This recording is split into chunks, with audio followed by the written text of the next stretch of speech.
Phase 1, je veux prendre l'argent des riches. Phase 2, je vais donc dire que les riches sont des enfoirés. Et phase 3, profit bien sûr toujours, sauf que depuis hier, la taxe Zuckman c'est fini. Et selon Clémence Guettet, oh non la pauvre, les macronistes et l'extrême droite viennent de rejeter toute taxe sur les milliardaires. Mais qu'est-ce qu'on va devenir sans l'argent sans l'argent des milliardaires? Bon, je sais, oui, ils sont méchants, mais on a besoin du fruit de leur travail malgré tout. Oui, eux, ils ont bossé, eux, ils ont pris des risques, ils ont ouvert des entreprises, mais ils sont méchants et donc ils doivent nous donner tout leur argent parce que nous, on mérite leur argent, nous qui n'avons rien fait, bien sûr. Même une petite taxe, même une toute petite taxe minimale de 2%. Pourtant, 86% des Français y sont favorables puisque nous sommes à Gauchotopia et également, eh bien, Zuckman, hein, Gabriel Zuckman est très loin de zouker en ce moment parce que lui aussi, il a le seum, hein, voilà. D'ailleurs, il a fait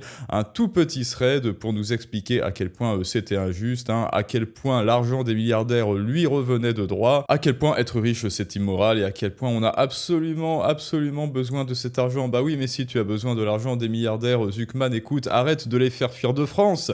Je sais pas, sois un petit peu cohérent. Enfin bon, bref, les amis, voilà, hein, la gauche a le seum depuis hier soir et espérons que ça ne va pas de s'arranger. Alors écoutez, on va analyser un petit peu ce que nous dit Zuckman pour nous dire que malgré sa défaite, eh bien c'est lui qui a raison et que c'est les autres qui ont tort, bien sûr, hein, toujours aucune remise en question et comme d'habitude, comment vos geôliers vous font passer des vessies pour des lanternes, l'enfer pour le paradis, on voit ça ensemble. Tout de suite, la taxe Zuckman, c'est fini, les macronistes et l'extrême droite viennent de rejeter la taxe sur les milliardaires, leurs efforts désespérés, mais qui est désespéré aujourd'hui, dis-moi Clémence Guettet, pour continuer à privilégier les ultra-riches sont minables. Donc là, pareil, là déjà, d'entrée, elle vous impose un dilemme cornélien, c'est-à-dire si vous êtes pour les riches, si vous êtes pour ne plus taxer les riches, si vous êtes en faveur d'arrêter de taxer les riches, alors vous êtes contre les classes moyennes. Hein. Toujours cette petite guéguerre imaginaire entre les classes sociales, et si tu n'es pas avec moi, alors tu es contre moi, et seuls les sites sont aussi absolus, et choisis ton camp camarade, etc., etc.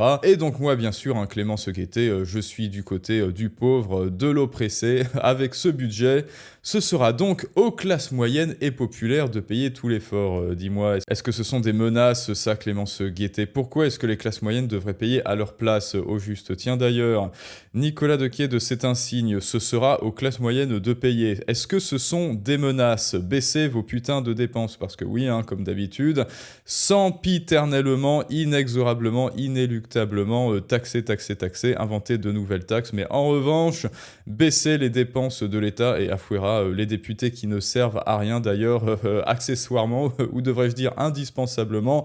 Là, en revanche, il n'y a plus personne pour en parler, c'est bizarre. Ensuite, et juste avant que l'on déroule le sum de Zuckman, il faut aller chercher l'argent là où il se trouve, dans l'épargne des Français, pour bien vous prouver que nous sommes réellement à Gauchotopia et que tout ce qu'ils veulent, c'est votre argent. D'ailleurs, elle a une petite gestuelle un petit peu peintre autrichien, moi je trouve.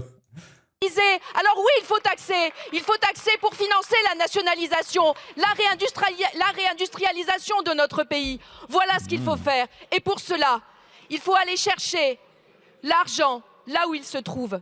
Il y a un autre endroit où il se trouve, mes chers collègues. C'est dans l'épargne des Français. Alors oui. Voilà, en fait, le narratif qu'il vous délivre, eh bien, c'est bien simple. On n'a pas réussi à prendre l'argent aux ultra-riches. Merde, on n'a pas réussi à prendre l'argent aux milliardaires. Eh bien, écoutez, on va prendre l'argent aux classes moyennes parce que de toute façon, leur stratégie depuis le début, c'est prendre l'argent. Voilà, hors de question pour nous, les parasites du haut, de créer quelconque valeur, hors de question de créer notre propre argent, notre propre valeur ajoutée. Nous, tout ce que l'on sait faire, c'est prendre l'argent. Et elle le dit, trop tard Vanessa ou trop tard Brigitte, tu l'as dit, il faut prendre l'argent. Ils ne savent faire que ça, créer de l'argent, non. Créer de l'argent, c'est haram, mais prendre l'argent des autres qui l'ont créé, c'est halal. Et c'est exactement ça, eh bien, l'idéologie mortifère. franco-française, a fortiori de Gauchotopia. Donc, maintenant Gabriel Zucman, qui est loin de Zouké, comme on l'a dit, nos représentants, ne pourront pas maintenir éternellement les privilèges fiscaux des milliardaires. Donc bah là voilà, avilisation, on veut absolument maintenir les privilèges fiscaux des milliardaires. Hein. Vous savez, les privilèges fiscaux avec 60% d'imposition en France. Mais bien sûr, Zucman, des millions de Français, refusent d'accepter que les milliardaires paient 2 fois moins d'impôts en proportion de leurs revenus que le français moyen. Et là, pareil, Gabriel, il perd pas de temps, hein, Gabi, hein, il perd pas de temps dans les sophismes. Là, pareil, inversion rhétorique. Ça n'est pas à Bernard Arnault de payer plus d'impôts, autant d'impôts que sa femme de ménage. C'est à la femme de ménage de Bernard Arnault de payer aussi peu d'impôts que lui. Et de toute manière, lui, c'est le premier contribuable français net, hein, parce que oui, ils vous font croire que les méchants riches, ils ne paient pas d'impôts, c'est parce qu'ils gardent tout dans les holdings. Et ben oui, c'est parce qu'ils gardent tout dans des entreprises qui ont de la valorisation. Ça n'atterrit pas sur leur compte en banque. Et s'ils retirent cet argent et qu'ils le mettent sur leur compte en banque, et ben comme tout le monde, ils vont payer des impôts. Et c'est pour ça qu'ils ne le font pas. Et que fait Gabriel Zucman? Eh bien, il reproche aux milliardaires de ne pas retirer de l'argent. Génial. Ils comprennent surtout que cette anomalie, non, il n'y a pas d'anomalie, Gabriel, tu es l'anomalie, Gabriel Zucman. Écoute, qu'il ne s'agit pas d'une fatalité, mais d'un choix politique qu'on peut y répondre efficacement avec un impôt minimum. Oui, sauf qu'en France, on a un impôt maximum, et cet impôt maximum, il ne cesse d'augmenter. Sans échappatoire pour les ultra-riches. Bon bah là, voilà, encore Zucman qui oublie que les ultra-riches ont des visas et des jets privés et des jambes aussi, surtout. Bien sûr, cette solution fait face à des résistances. Bah oui, ça s'appelle des anticorps, en fait. Hein, voilà. Quand tu es bien constitué, en fait, il y a des anticorps dans ton organisme. Et que font ces anticorps? Eh bien, ils se débarrassent des déchets. Et moi, je trouve que les anticorps ne font pas assez leur travail dans l'État français. Enfin bref, passons, en dépit du soutien considérable qui s'exprime dans la population. Donc là, appel à la population, bien sûr. Hein. L'Assemblée a souhaité bloquer le mouvement qui a commencé, mais ces résistances finiront par être surmontées. Le rejet d'aujourd'hui n'est qu'une péripétie. Donc là, en sous-texte, il vous dit on va recommencer. Voilà. En fait, ça ne sera plus la taxe Zucman. Ça aura un autre nom, ça aura exactement les mêmes intentions, ça aura une autre couleur, ça aura un autre goût, mais en fait, ce sera pareil, sauf que ce sera un narratif pour recommencer jusqu'à ce que ça passe. Ils veulent faire passer cette loi au forceps, coûte que coûte. Hein. Ils veulent absolument imposer leurs idées communistes. Pourquoi? Bah parce que c'est eux les gentils, c'est eux qui ont raison, et donc pour eux, il faut absolument que ça passe, parce que si ça passe pas, bah, ça veut dire que les senior sites ont pris le contrôle de Tatooine ou je sais pas quoi. L'impôt progressif sur le revenu, lui aussi fut bloqué entre 1909 et 1914, bah oui, parce que l'impôt sur le revenu est progressif a fortiori, c'est-à-dire que plus tu apportes de la valeur, plus tu es puni. Eh bien, c'était la première des aberrations. Hein. C'était non pas le titan original, mais c'était l'aberration originelle, si tu veux, ça, Gabi. Et l'impôt sur le revenu, pareil, il faut afuera cette merde. Pourtant, tout le monde le reconnaît aujourd'hui, l'impôt sur le revenu est un succès. Ah bah oui, on peut dire ça, c'est un succès dans le sens où ça a réussi à s'imposer dans les esprits comme normal. Tu travailles, alors tu dois payer. Mais bien sûr, le pilier du développement de notre état social, enfoiré de socialiste, et des gains de productivité considérables permis par ce dernier, c'est faux, gains de productivité, eh bien ça sera le cas. Il y aura des gains en productivité quand l'État arrêtera d'être aussi vorace, Gabi. Mais cette révolution reste inachevée. Donc là, ça voilà, hein, ça, si l'on veut, alors pardonnez-moi le point Godwin, mais c'est exactement une phrase qui aurait pu être extraite de Mein Kampf, si vous voulez. Cette révolution, mon travail reste inachevé. C'est-à-dire qu'il considère qu'il a une œuvre, hein, c'est un tax artiste après tout, Gabriel Zucman. Son œuvre, c'est la taxe Zucman. Donc là, je pense que l'on ne peut pas faire plus narcissique que cela, et donc bien sûr son œuvre reste inachevée et il ne dormira pas de la nuit tant que sa petite taxe de merde ne sera pas passée à l'Assemblée. L'impôt sur le revenu échoue encore à faire contribuer les ultra-riches, et c'est tant mieux. Un siècle après sa création, ces derniers ne le paient en effet Toujours pas ou presque, mais personne ne devrait payer cette merde. Il s'agit donc aujourd'hui de venir parachever. Ouh là là, tout de suite les grands mots, parachever. Donc là vraiment, on est dans le champ lexical artistique, hein, parachever une œuvre. Oui, Michel-Ange a parachevé la chapelle Sixtine, enfin le plafond de la chapelle Sixtine. Léonard de Vinci a parachevé la Joconde. Hop, il lui a mis les 2 petits points blancs dans les yeux pour faire le reflet. Et Gabriel Zucman, en tant que tax artiste, qu'est-ce qu'il veut faire? Il veut parachever la révolution qu'a été la création de l'impôt sur le revenu. Mais regardez bien les mots qu'il utilise, champ lexical de la création de l'art, parachever, création de l'impôt sur le revenu. Le mec se prend littéralement pour un tax artiste. Vous pensiez que c'était pour faire de l'ironie du second degré, pour me foutre de sa gueule, mais non, lui il est sérieux, il est au premier degré.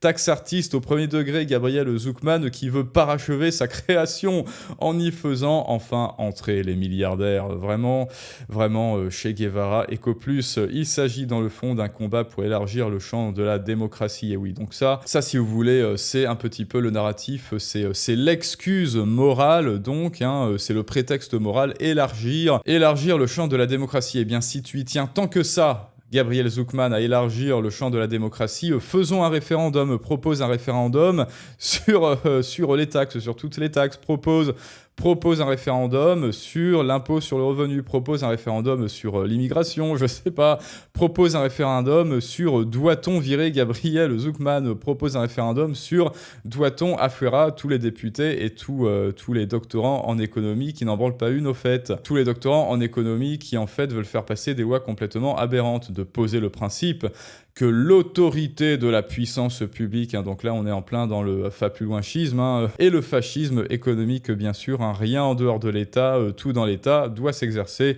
sur l'extrême richesse. Mais qui décide que ta richesse est extrême, que cette fortune ne peut pas s'accumuler hors de tout contrôle? Voilà, donc là, Gabriel Zucman vient de révéler sa véritable nature, malgré lui, à son corps défendant. Une fois de plus, il a un manque de contrôle et donc il est resté un petit peu au stade fécal, freudien de son enfance. Il manque de contrôle et notre ami le petit Gabi veut tout contrôler. Il n'est pas parvenu, semble-t-il, quand il avait 2 ans, à contrôler l'extraction de ses selles et donc sa maman l'a fortement engueulé et depuis, il n'a de cesse de vouloir contrôler tout le monde, y compris bien sûr l'argent des méchants riches, comme tous les combats pour élargir la démocratie, hein, encore une fois. Donc là, il insiste bien, cette bataille prendra du temps. Donc là, on est vraiment dans un registre épique. Oui, ça prendra du temps, mais je suis patient, hein, emprisonné pendant 10 000 ans, tout ça.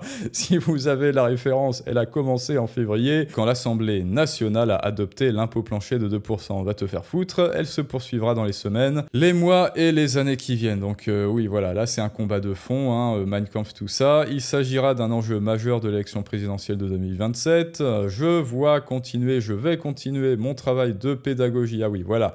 Là, on est dans le prétexte didactique, hein. C'est de la pédagogie qui fait. Eh ben oui, vous voyez, là, il s'autoproclame professeur, hein, voilà. Professeur Zucman.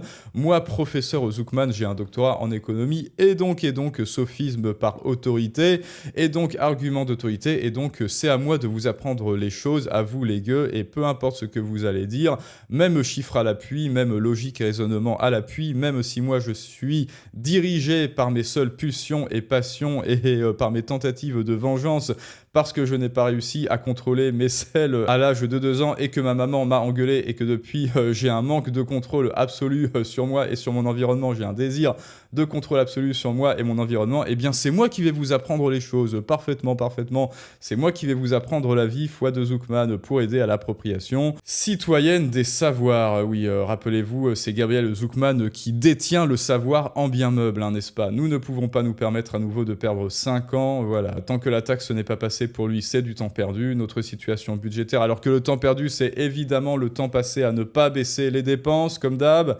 Dans les semaines qui viennent, je vais donner des conférences. Oh non, épargne-nous ça. Non, pas les conférences, non, pas les conférences de Zucman. Dès lundi à Clermont-Ferrand, puis à Strasbourg, voilà. Donc, Gabriel Zucman à l'Olympia, hein. Gabriel Zucman au Stade de France, afin de permettre à chacun de s'armer intellectuellement. C'est-à-dire que si vous n'êtes pas d'accord avec Gabriel Zucman, eh bien, vous êtes ignorant intellectuellement et vous êtes un petit crétin, hein. Évidemment, on sait tous que ces conférences, ça va être absolument objectif et il va dire oui, c'est pas grave, si les riches sont riches, c'est normal, mais bref. Après les années de recherche, c'est donc le début d'une nouvelle étape, celle de l'explication. Il aurait fallu commencer par là, étape qui fait partie intégrante du métier de chercheur en sciences sociales. Voilà, c'est peut-être là où tu as échoué. Sciences sociales, bon, bref, est-ce qu'on en parle des sciences molles? Non, allez, ça, ce sera pour une autre vidéo, car les savoirs n'ont pas vocation à rester cantonnés à de petits cercles d'universitaires. C'est pourtant tout ce que tu fais. C'est le devoir du chercheur d'en rendre compte aux citoyens, car la question fiscale est tout sauf technique, c'est au contraire la question citoyenne par excellence. Et alors si c'est une question citoyenne par excellence, faisons un référendum. Qui est pour virer Zucman? Voilà. Qui est pour virer les 3/4 des députés, des sénateurs? Qui est pour virer l'État français, en fait, hein, voilà, tout bonnement et simplement. On garde évidemment une petite poche de liquidité pour la justice et d'ailleurs affouera les juges rouges. On garde une poche pour évidemment les gendarmes, l'armée, les pompiers, etc., les infrastructures. Et après, affouera tout, voilà, affouera tout. Enfin, privatisation de tout et on voit comment ça se passe. Donc voilà, référendum, hein, votez.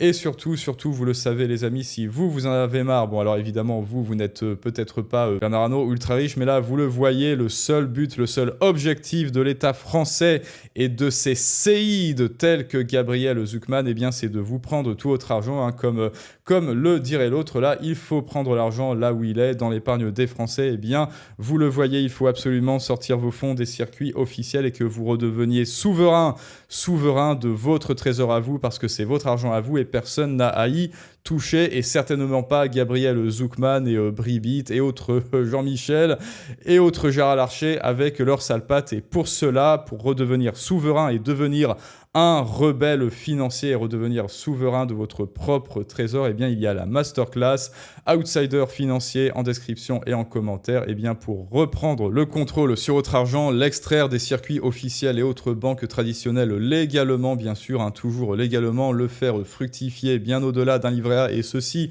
en toute sécurité. Eh bien, masterclass Outsider financier en description et en commentaire. Et maintenant, c'est à vous de me dire ce que vous pensez de tout cela, les amis. Et je vous dis à très bientôt pour un prochain storytelling du monde moderne. Mais ça, c'est une autre histoire.